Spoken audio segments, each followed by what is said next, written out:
सृष्टि की रचना करते हुए ब्रह्मा जी को चिंता हुई कि अगर जीव योनियों में ही भटकता रहेगा तो उसे मुक्ति कैसे प्राप्त होगी। इसीलिए ब्रह्मा जी अपनी चिंता को लेकर भगवान विष्णु के पास गए और पूछा, भगवान, क्या इस सृष्टि में ऐसा कोई स्थान है जहाँ पर जीव का उद्धार हो सके? भगवान विष्णु ने उस स्थान का वर्णन किया। अब कौन सा वो स्थान है और क्या है उसकी महिमा, आइए इसे समझते हैं और जानते हैं इस कथा के माध्यम से।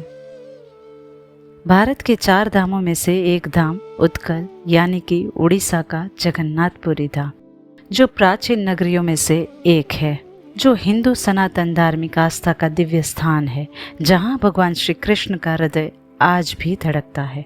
1800 साल से भी प्राचीन ये भव्य मंदिर भगवान श्री कृष्ण को समर्पित है, जिसे पुराणों में धरती का वैकुंठ धाम कहा गया है, जो कलयुग में दारू ब्रह्म के रूप में भगवान स्वयं प्रकट होते हैं।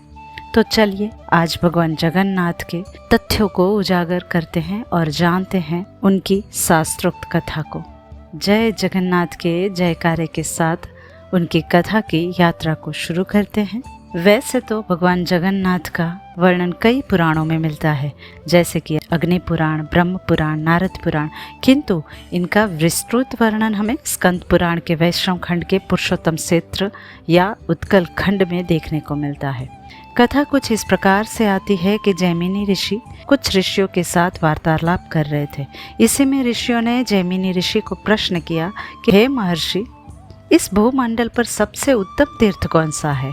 इस पर जैमिनी ऋषि सृष्टि का वर्णन करते हुए बताते हैं कि भगवान विष्णु के कहने पर ब्रह्मा जी ने इस त्रिगुणात्मक सृष्टि की रचना की। उस समय ब्रह्मा जी ने सोचा, अगर जीव बंधन में ही रहेगा तो वो अलग अलग योनियों में भटकता रहेगा, जिससे उसका उद्धार कैसे होगा।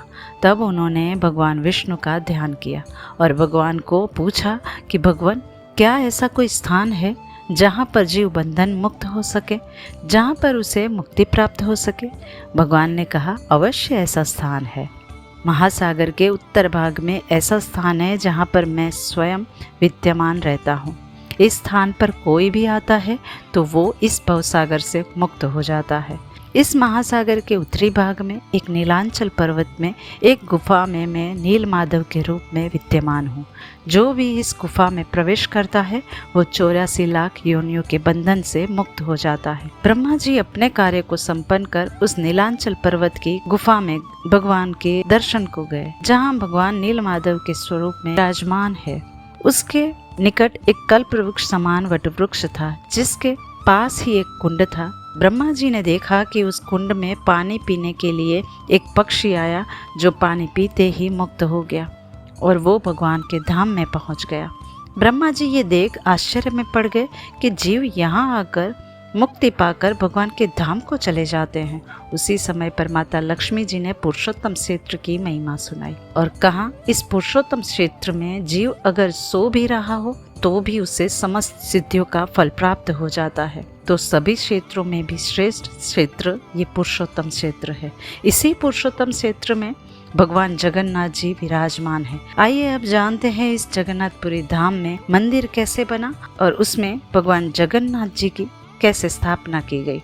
प्रथम मनवंतर के सतयुग में अवंती नगरी में सूर्यवंश में इंद्रद्युम्न नामक राजा हुए, जो ब्रह्मा जी के 5वीं पीढ़ी के माने जाते हैं, जो सत्यवादी, सदाचारी, धार्मिक और भगवान विष्णु के परम भक्त थे। उनके हृदय में तीव्र इच्छा थी कि वे भगवान के साक्षात दर्शन करें।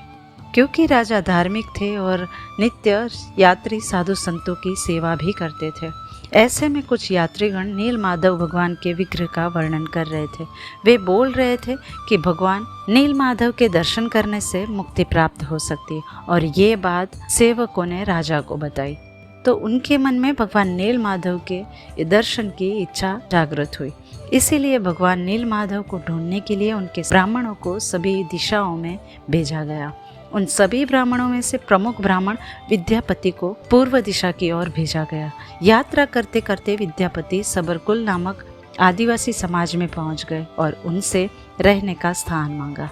तो सभी ने सबरकुल के मुखिया विश्ववासु के पास भेजा और कहा, आप उनके यहाँ अतिथि बनकर रहें। विश्ववासु धार्मिक प्रवृत्ति के थे जो अतिथियों का आदर सत्कार करते थे।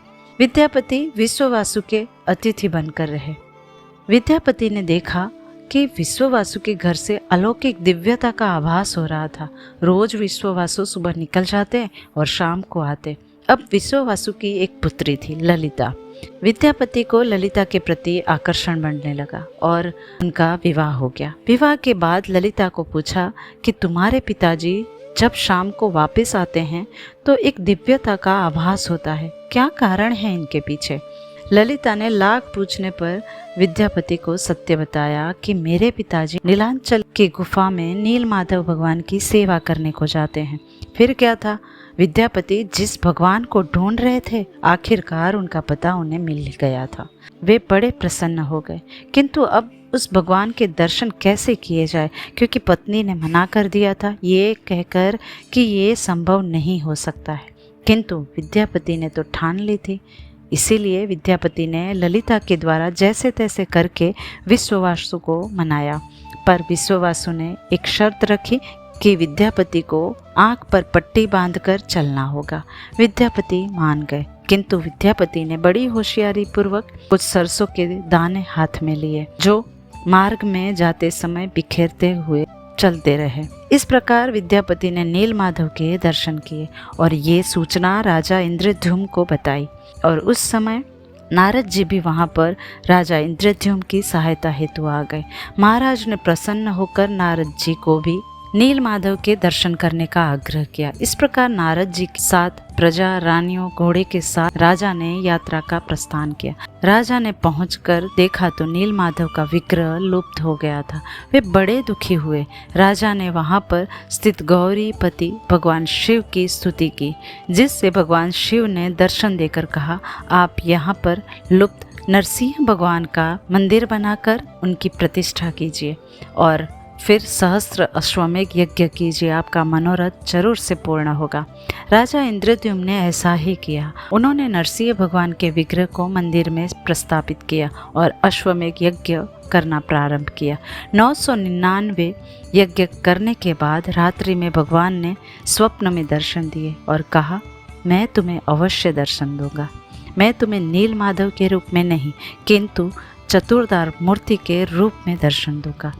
भगवान ने कहा, समुद्र में एक वृक्ष का एक बड़ा सा तना बहता दिखाई देगा, जिन पर मेरे आयुध अंकित होंगे। शंख, गदा, पद्म वो मेरे प्रतीक है और उसे सोने के रथ में लाकर उसकी पूजा करो और उससे मेरा विग्रह तैयार करना। इंद्रद्युम्न ने ऐसा ही किया। राजा ने भव्य मंदिर को तैयार करवाया और उस लकड़ी के तने से भगवान के लिए विग्रह बनाने का कार्य आरंभ किया गया। राजा ने भगवान के लिए भव्य मंदिर को तैयार करवाया और उस लकड़ी के तने से भगवान के विग्रह बनाने का कार्य आरंभ किया गया। बहुत से कारीगरों को बुलाया गया, किंतु उनकी छिन्नी लकड़ी पर लगते ही नष्ट हो जाती थी। तभी राजा इंद्रद्युम्न निराश होकर भगवान से प्रार्थना की। तभी वहाँ पर एक बूढ़ा व्यक्ति आया, जिन्होंने कहा, मैं इस तने से भगवान के विग्रह का निर्माण करूँगा, पर मेरी कुछ शर्तें हैं कि जब तक मेरा कार्य पूर्ण नहीं होगा तब तक मेरे स्थान को कोई नहीं देखेगा, उस कक्ष में कोई नहीं आएगा और मैं 21 दिन के अंदर बिना भोजन के भगवान के विग्रह का निर्माण करूंगा। और अगर समय अवधि के अंदर ही किसी ने भी द्वार को खोला तो मैं कार्य को अधूरा छोड़कर चला जाऊंगा। इंद्रद्युम्न ने इस शर्त को मान लिया। कहते हैं कि वो बूढ़ा शिल्पकार और कोई नहीं किंतु स्वयं भगवान ही थे और कहीं पर यह भी वर्णन आता है कि यह शिल्पकार भगवान के द्वारा भेजे गए विश्वकर्मा ही थे। तो इस प्रकार बंद दरवाजे के भीतर भगवान के विग्रह का कार्य आरंभ हुआ। कक्ष के भीतर से छिन्नी हथौड़े की आवाज़ आ रही थी। ऐसे करते 14 दिन का समय बीत गया, पर अब कोई आवाज़ नहीं आ रही थी। तो राजा और उनकी पत्नी गुड़ीचा चिंतित हुए और उन्हें लगा कि कहीं बिना भूख प्यास के कारण बूढ़े शिल्पकार को कुछ हो ना गया हो।